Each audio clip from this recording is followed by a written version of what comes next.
ও দুনিয়ার মানুষ, তোমাদের কোনো ভয় নেই। যারা মুমিন, যারা ঈমান এনেছো, আল্লাহ তাআলা যাদেরকে ঈমান আনয়ন করার তৌফিক দিয়েছেন, গোলামি করার সুযোগ দিয়েছেন, এই সমস্ত কিছু মানুষদের কোনো মৃত্যুর জন্য কোনো ভয় নাই। মৃত্যু বরণ করতে দেরি, তোমার জন্য কবরটা জান্নাতের বাগান হতে দেরি হবে না। সম্মানিত হাজিরিন, আল্লাহ তাআলা মুমিনদের জন্য মৃত্যুবরণ করার পরে তাদের কবরটা জান্নাতের বাগান হয়ে যাবে।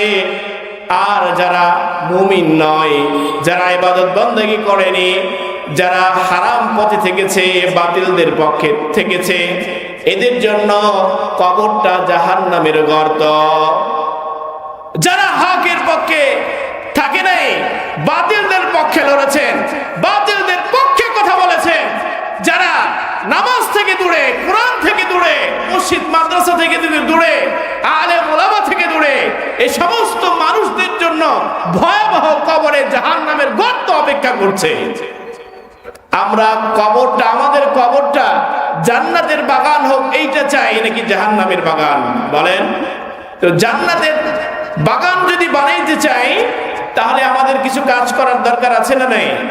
সম্মানিত হাজিরিন, এই দুনিয়ার জন্ম থেকে মৃত্যু পর্যন্ত আমরা কেউ বা প্রশাসনিক সেক্টরে কাজ করি, কেউ বা ফার্মার কৃষকের কাজ করি, কেউ বা প্রবাসে আছি, কেউ বা ইমাম, কেউ বা বক্তা, কেউ বা মাদ্রাসার টিচার, কেউ বা রিক্সা চালক, কেউ বা মুচি, কেউ বা অ্যাডভোকেট, কেউ বা জজ, কেউ বা ব্যারিস্টার, আছে না নাই?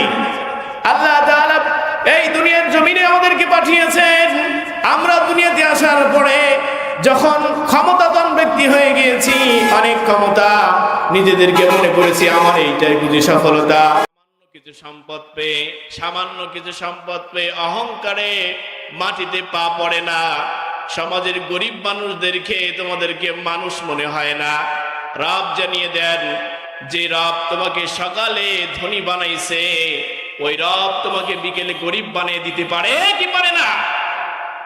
সম্মানিত হাজিরিন, রব আমাদেরকে জানিয়ে দেন তোমাদেরকে মৃত্যুবরণ করতেই হবে।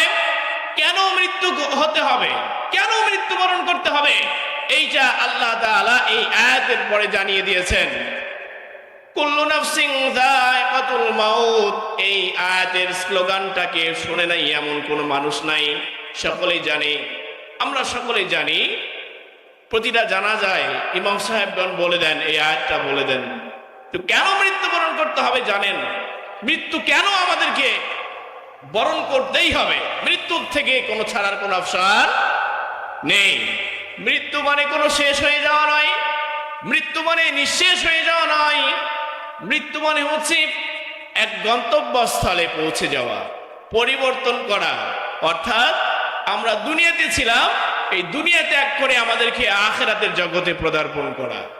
অর্থাৎ যখন কোনো মানুষ মৃত্যুবরণ করে, সে আরেক জগতে চলে যায়। মৃত্যু মানে শেষ হয়ে যাওয়া নয়। যেমন পাসপোর্ট করে এক মানুষ যেরকম এই দেশ থেকে প্রবাসে বাড়ি জমায়, সৌদি আরব, আমেরিকা, বিভিন্ন কান্ট্রিতে চলে যায়, ঠিক একজন মানুষ যখন মৃত্যুবরণ করে, সে তখন কোথায় চলে যায়? আখিরাতের জিন্দেগি চলে যায়। সম্মানিত হাজিরিন, মৃত্যু কেন হবে? আল্লাহ তাআলা এরপরে আল্লাহ তাআলা জানিয়ে দেন, ওয়ায়াউমা তুআফাউনা ফুজুরাকুম ইয়াউমাল কিয়ামাহ। ও বান্দা, দুনিয়াতে তুমি কি করেছো? দুনিয়াতে তোমাদেরকে যৌবন দিয়েছিলাম, এই যৌবনের কতটুকু সৎ হালাল উপায়ে ব্যবহার করেছো, কি পরিমাণে হারাম করেছো? দুনিয়াতে তোমাকে বিবেক দিয়েছিলাম, বিবেক অনুযায়ী চলেছে কিনা? দুনিয়াতে আসার পরে তোমাকে সম্পদ দিয়েছি, কি উপায়ে সম্পদগুলো অর্জন করেছো, কি উপায়ে সম্পদগুলি ব্যয় করেছো?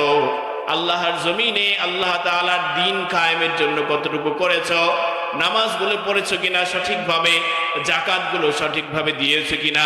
তোমাকে প্রতিটি জায়গায় যেগুলো নিয়ামত দিয়েছি, এইগুলো তুমি কতটুকু পালন করেছো? এই নিয়ামতের শুকরিয়াগুলো আদায় করেছো?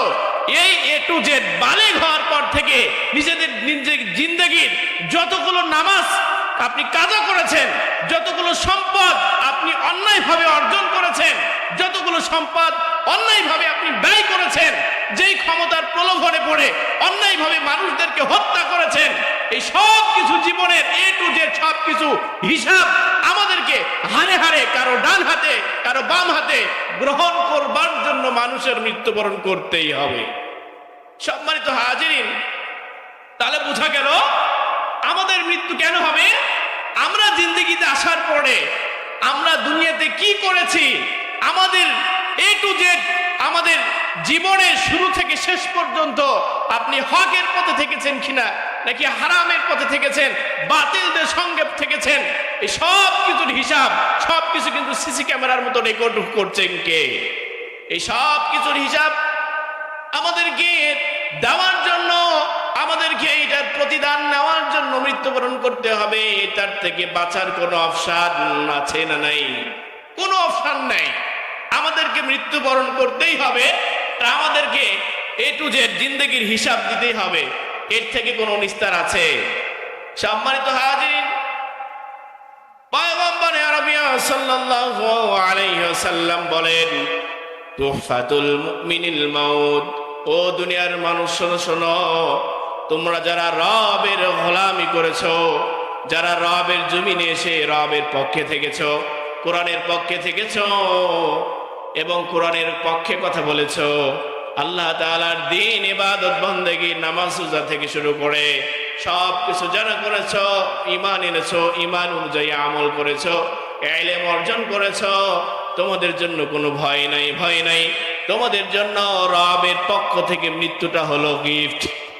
কি বলেন? গিফট, উপহার। যারা ঈমান এনেছে, রবের গোলামি করেছে, ইবাদত করেছে, ইলম অর্জন করেছে, এই সমস্ত মুমিনদের জন্য আল্লাহ তাআলা মৃত্যুকে উপহার স্বরূপ করে দিয়েছেন। সুবহানাল্লাহ। ও দুনিয়ার মানুষ, তোমাদের কোনো ভয় নেই। যারা মুমিন, যারা ঈমান এনেছো, আল্লাহ তাআলা যাদেরকে ঈমান আনয়ন করার তৌফিক দিয়েছেন, গোলামি করার সুযোগ দিয়েছেন, এই সমস্ত কিছু মানুষদের কোনো মৃত্যুর জন্য কোনো ভয় নাই। মৃত্যু বরণ করতে দেরি, তোমার জন্য কবরটা জান্নাতের বাগান হতে দেরি হবে না। সম্মানিত হাজিরিন, আল্লাহ তাআলা মুমিনদের জন্য মৃত্যুবরণ করার পরে তাদের কবরটা জান্নাতের বাগান হয়ে যাবে। আর যারা মুমিন নয়, যারা ইবাদত বন্দেগী করেনি, যারা হারাম পথে থেকেছে, বাতিলদের পক্ষে থেকেছে, এদের জন্য কবরটা জাহান্নামের গর্ত। যারা হকের পক্ষে থাকে নাই, বাতিলদের পক্ষে লড়েছেন, বাতিলদের পক্ষে কথা বলেছেন, যারা নামাজ থেকে দূরে, কোরআন থেকে দূরে, মসজিদ মাদ্রাসা থেকে দূরে, আলেম ওলামা থেকে দূরে, এই সমস্ত মানুষদের জন্য ভয়াবহ কবরে জাহান্নামের গর্ত অপেক্ষা করছে। আমরা কবরটা, আমাদের কবরটা জান্নাতের বাগান হোক এইটা চাই, নাকি জাহান্নামের বাগান? বলেন তো। জান্নাতের বাগান যদি বানাইতে চাই, তাহলে আমাদের কিছু কাজ করার দরকার আছে না নাই? সম্মানিত হাজিরিন, এই দুনিয়ার জন্ম থেকে মৃত্যু পর্যন্ত আমরা কেউ বা প্রশাসনিক সেক্টরে কাজ করি, কেউ বা ফার্মার কৃষকের কাজ করি, কেউ বা প্রবাসে আছি, কেউ বা ইমাম, কেউ বা বক্তা, কেউ বা মাদ্রাসার টিচার, কেউ বা রিক্সা চালক, কেউ বা মুচি, কেউ বা অ্যাডভোকেট, কেউ বা জজ, কেউ বা ব্যারিস্টার। আছে না নাই? আল্লাহ তাআলা এই দুনিয়ার জমিনে আমাদেরকে পাঠিয়েছেন। আমরা দুনিয়াতে আসার পরে যখন ক্ষমতাধর ব্যক্তি হয়ে গিয়েছি, অনেক ক্ষমতা, নিজেদেরকে মনে করেছি আমার এইটাই বুঝি সফলতা,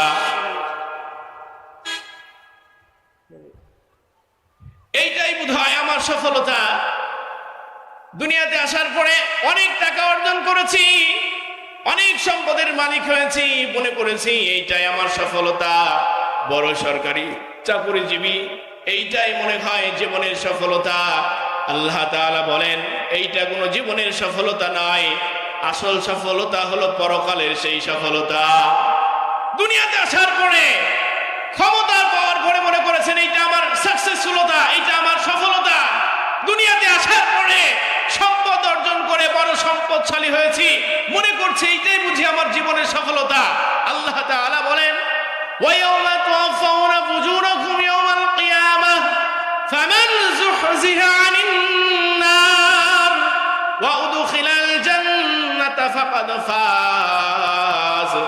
ও দুনিয়ার মানুষ, তোমরা দুনিয়াতে কে বড় লোক ছিলা, কে ধনী ছিলা, এগুলো দেখেন না। কে কালো ছিলা, কে খাটো ছিলা, কে বড় ছিলা, আল্লাহ তাআলা এগুলো দেখেন না। কে সুন্দর ছিলা, কে স্মার্ট ছিলা, কে আনস্মার্ট ছিলা, আল্লাহ তাআলা এগুলো দেখেন। কে ধনীর বংশে জন্মগ্রহণ করেছ, কেউ বা গরিবের ঘরে জন্মগ্রহণ করেছ, কে যে ভালো ভালো পোশাক পরিধান করতে, কে বা পচা ঢাচা এরকম ছেঁড়া ফাটা পোশাক পরতে, এগুলো দেখেন না। এগুলো কোনো ম্যাটার করে না, doesn't matter. The most important matter is in your তাকওয়া। আল্লাহ তাআলা যেটা দেখেন মানুষের ভিতরে তাকওয়া। তাকওয়াটা কি?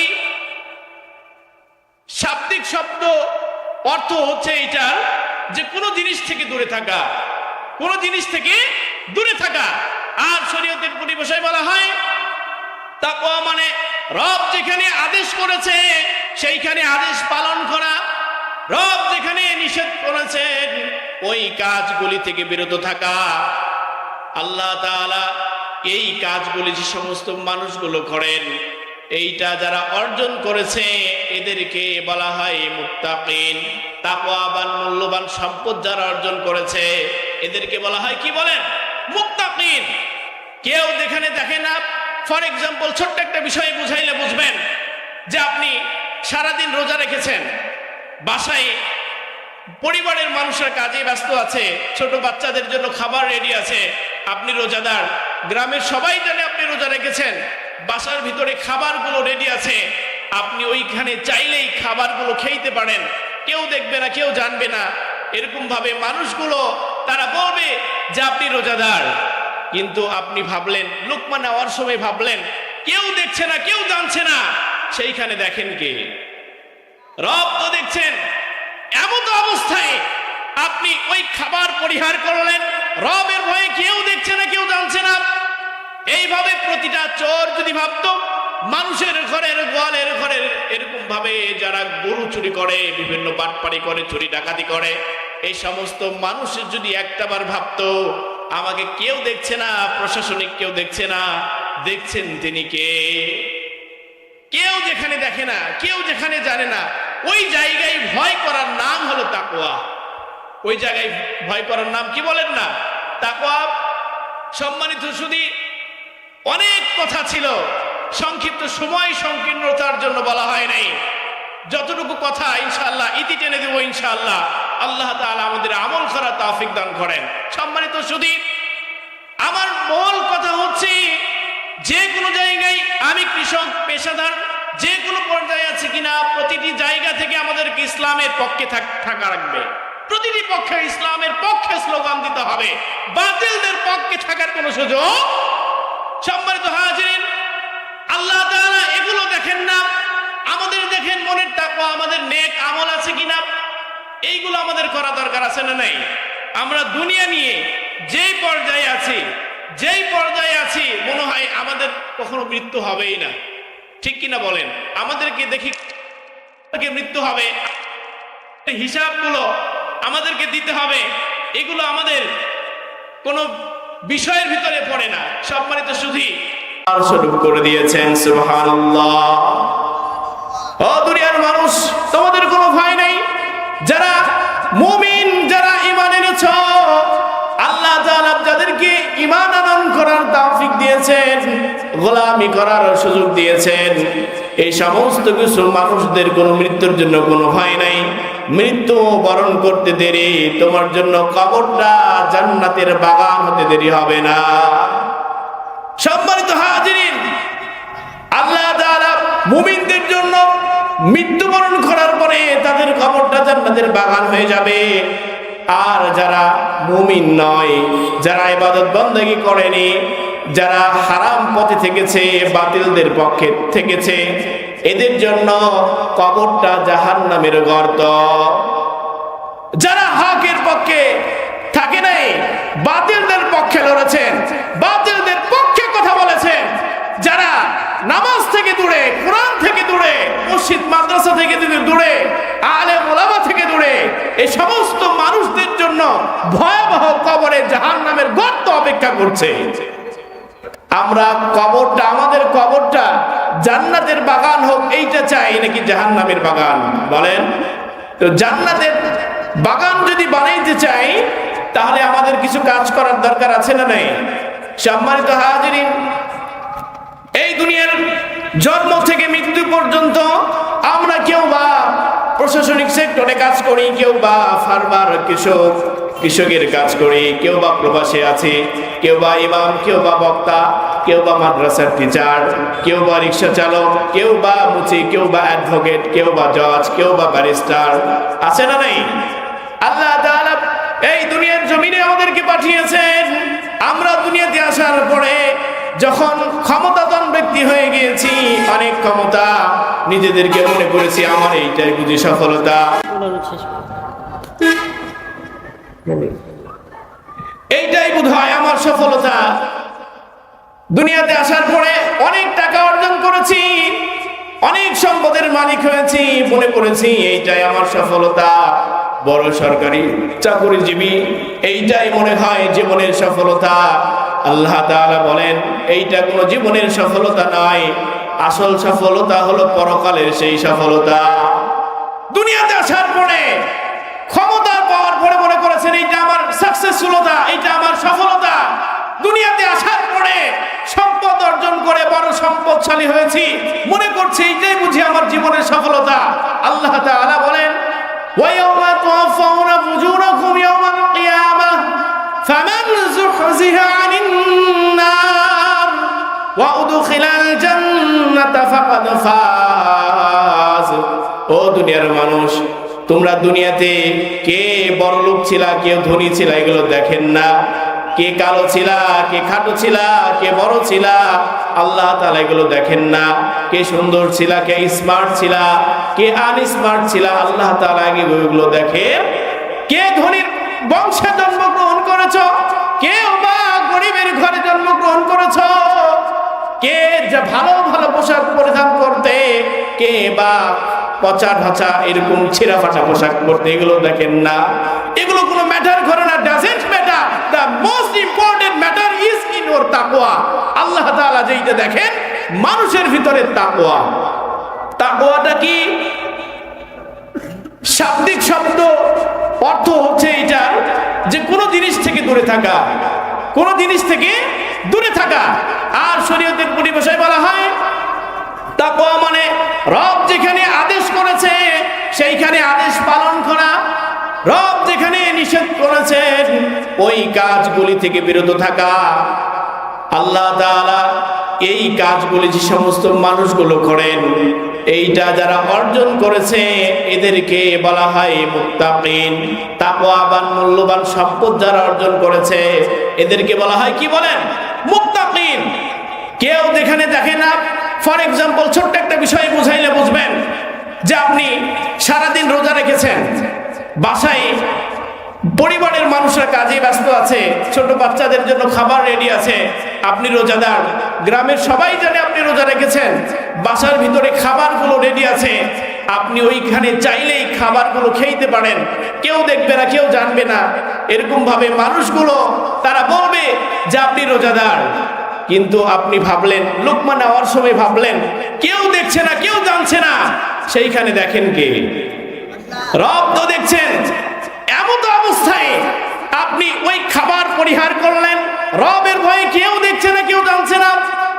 এইভাবে প্রতিটা চোর যদি ভাবতো মানুষের ঘরের, গোয়ালের ঘরের, এরকম ভাবে যারা গরু চুরি করে, বিভিন্ন বাটপাড়ি করে, চুরি ডাকাতি করে, এই সমস্ত মানুষের যদি একটাবার ভাবতো আমাকে কেউ দেখছে না, প্রশাসনিক কেউ দেখছে না, দেখছেন তিনি কে?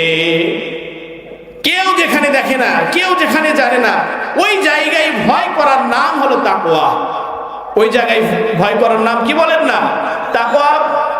সম্মানিত শুধু অনেক কথা ছিল, সংক্ষিপ্ত সময় সংকীর্ণতার জন্য বলা হয় নাই।